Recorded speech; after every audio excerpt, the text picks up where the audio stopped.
Hey there guys, this is Mr. Sheline. This is the video that's going to be walking you through how to answer number 4 in the notes here for the this will be the 6.3 unit notes, 6.3 unit notes for the limiting reactants and BCA charts. Okay, so we've already walked through 1, 2, and 3 on here. Now we're going to walk through number 4. And I wanted you to remember to do number 4 on your own. So if you haven't done number 4 on your own, take the time now to complete number 4 on your own. Pause the video and then come back after you've worked it out and see if you got it right. Okay. Okay. So let's take a look at number 4 here. Whole lot of things going on in number 4. So silver nitrate and sodium phosphate are reacted in equal amounts of 200 grams each. So what it's saying there is that we're adding 200 grams of sodium nitrate, or sodium nitrate, and then sodium phosphate, silver nitrate and sodium phosphate. We're starting with 200 grams of each. Okay, and they're going to come together, they're going to combine, and it's asking how many grams of silver phosphate are produced. So I'm actually going to highlight this. I think this actually is going to be a pretty good idea. If you've got 2 different color highlighters, it would not be a bad idea to do this. So how many grams of silver phosphate are produced? So that's going to be the first question that's being asked. And then the second question is, what's the mass of the excess reagent that's left over? Okay, so here are our 2 problems that we have to solve for. Okay, so remember, we need to start with moles of our reactants. And in this case, we were not starting with moles. We're starting with mass of our two reactants. So we're going to go ahead here. Oops, not too much. We are going to go ahead and we're going to convert those from grams to moles. So we've got 200 grams. And notice that there is a period there, so we're working with 3 sig figs. So 200 grams of silver nitrate, so AgNO3. And then also 200 grams of our sodium phosphate. Okay, we got to convert these guys into moles. So I'm going to use molar mass in order to convert this. So in 1 mole of silver nitrate, I have roughly about 169.9 grams of silver nitrate. And so we're starting off with here 1.18 moles of silver nitrate. Okay, so I've got silver nitrate down. So I'm going to put this up here. So I'm starting at 1.18. Just 1.18 here. Now I need to know how many moles of sodium phosphate I'm starting with. So in 1 mole of sodium phosphate, I have roughly about 164 grams of this stuff. And what I'd see here is that I have about roughly 1.22 moles. Actually, let me double check that. 200 divided by 164. Yeah.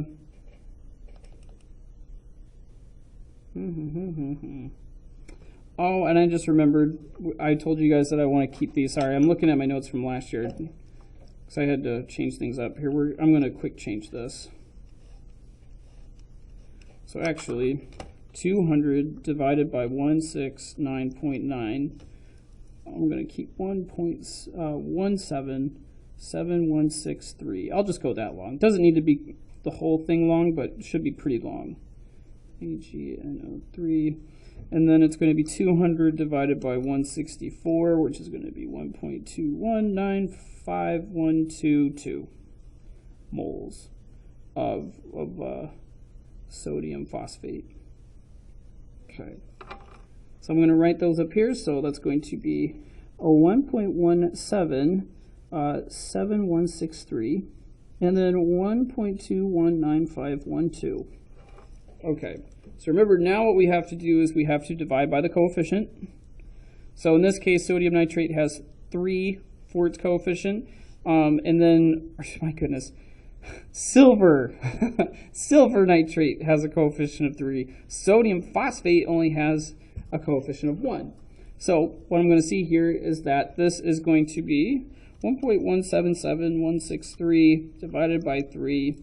So this is going to give me a decent long number. It's going to be 0.392387. We'll say 7. And this guy's just going to be 1.2195122. So clearly, who is going to be our limiting reactant? Well, our limiting reactant here is going to be silver nitrate. Okay, so silver nitrate is my limiting reactant. Okay, so that means I'm going to be using this number right here as my multiplier against all the different coefficients. So it's here it's going to be 3 times the 0.392387.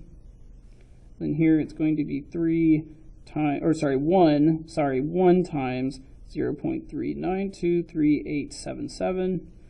Over here it's going to be, these are zeros, 1 times 0.392387, and then 3 times 0.392387, okay, and then 3 times all of that gobbledygook is going to give me 1.177. Well, just, yeah. Basically the same thing. 1.219512. Oh, that's not what I wanted. 0.3. Duh. Oh my goodness. Oh yeah. My goodness. What am I doing? 0.392387. 0.392387. And then this is going to be 1.177163. Okay. So over here, pretty simple. 0.392387, and then 1.177163, because it's 0 plus this, 0 plus this. Over here, we're subtracting though, so it'll be this divided or minus this, which will give us 0. So 0 moles. And then it's going to be 1.219512 minus, oops, 1.219512 minus 0.392387, which is going to give me roughly about 0.82711243. Okay. So before I move on, let me just say this. So like I said in the previous video, we want to keep these guys pretty long. You don't have to, and because specifically we want to just, arguably what we want to do is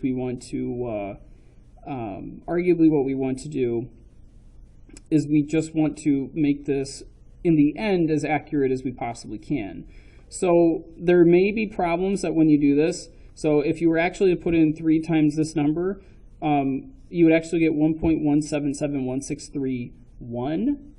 Okay, so if you have a limiting reactant that shows that it has something left over, or at least your calculator will show something's left over, ignore it. Limiting reactants for the most part, or as far as we're going to practice, limiting reactants are going to pretty much always equal 0. Okay, so whatever you're subtracting in the before and after, the before and then the change, the after is going to be 0 for the limiting reactant. So in this case, it's the silver nitrate. Okay, so just want to keep that in mind and make that known. Okay, so all right, so we've got what we are going to produce here, what's going to be left over. So let's answer this first question. I'm going to draw a line just to keep things separate. Let's answer this first question. So how many grams of silver phosphate are produced? So looking at silver phosphate, so it's this stuff right here. How much mass has been produced here? So we are left with 0.3923877 moles.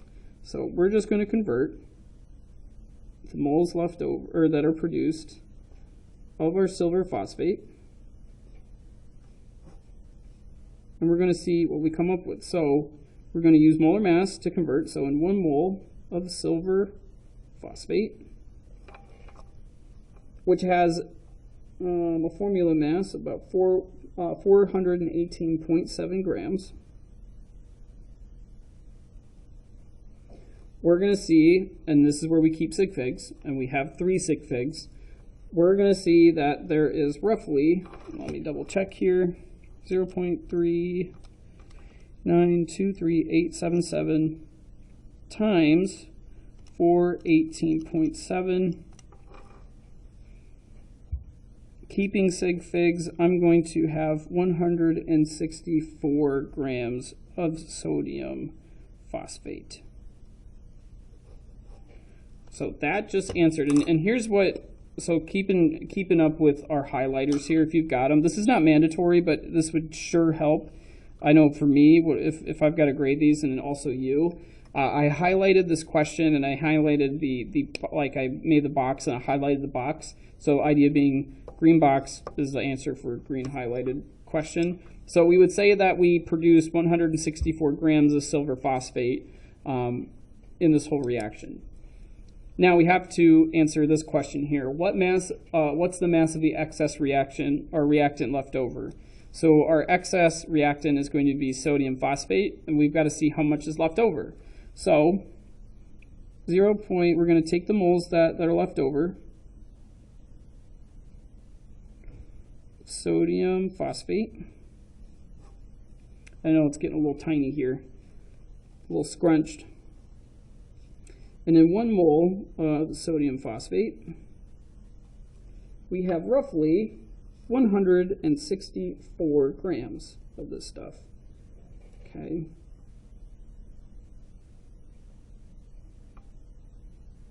Now this 160 is actually 164.0. This has nothing to do with this. This just so happens to be the same. Okay. So remember, this we get by using the molar mass. Remember, this is the molar mass. And so if we were to carry out this conversion, 0.8271243 times 164, which is going to give me roughly about 136. About 136 grams of sodium phosphate. Box that. And then I'm going to highlight this. So I have my two answers, ultimately my two answers here. I've got 164 grams of silver phosphate that were produced. And then my last question, I have 136 grams of sodium phosphate that are left over, okay, that are still just sitting in whatever container I mixed all this stuff in. So that is how we answer all of these for the BCA charts. I'll have other helpful videos to kind of help you guys out to solve these and to give some extra problems, some extra practice problems with keys, because we've got to know this. We have to understand what's happening, okay? So if you guys have any other questions for me, make sure you reach out. Make sure you get a hold of me. We can do conferences over Google Meet. You guys can come in on Fridays for extra help, ask in class during practice time in class, whatever it has to be. You've got to get a hold of me. We've got to talk in order for that to happen. So let me know if you have any questions, guys, and if not, I'll see you in the next one.